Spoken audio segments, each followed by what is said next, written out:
Good afternoon, Britton. It's coming up to 1:45. Now, new analysis from the Conservative Party shows that Channel migrants are 24 times more likely to be in prison than regular Brits. It's pretty stark. So 1 in 30 small boat migrants end up behind bars, with the majority of numbers made up from Somalians, Afghans, Iraqis, Albanians and Iranians. Well, it comes as just a few days ago, the number of arrivals in the UK soared past 20,000 this year. Well, we're joined now by the Director of Britton and Time Solicitors, Sophie Campbell Adams. Sophie, thank you very much for joining us this afternoon. I mean, these statistics appear very stark indeed. Hi, thank you for having me. Yes, when looking at these figures, if they are correct, and I hope they have been fact-checked, we must look at the impact that it's going to have on the criminal justice system as a whole.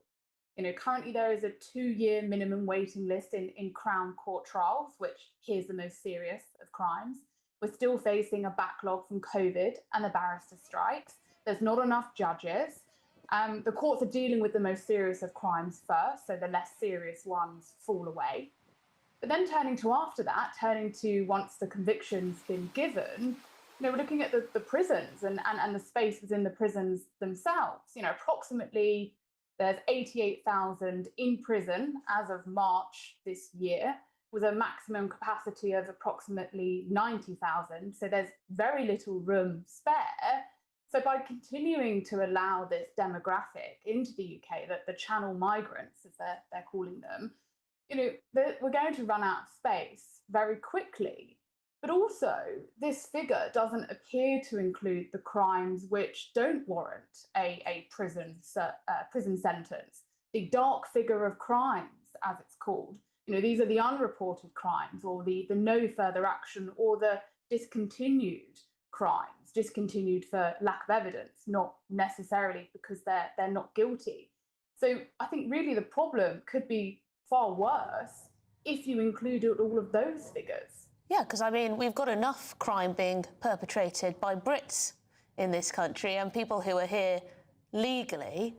To import yet more young men who are going to be more likely to commit crimes, and some from quite dangerous corners of the world, it's hardly surprising then that you might see an uptick in certain crimes. I mean, very worrying. Yes, and also what isn't taken into account in these figures is the victims of those crimes. You know, they're having, not only have they suffered because of this crime, but they're then having to wait this long time for a conviction to happen, if it happens at all. So, you know, it's a much bigger problem, I think. Firstly, the criminal justice system is you know, it's suffering, and the problem is only going to get worse.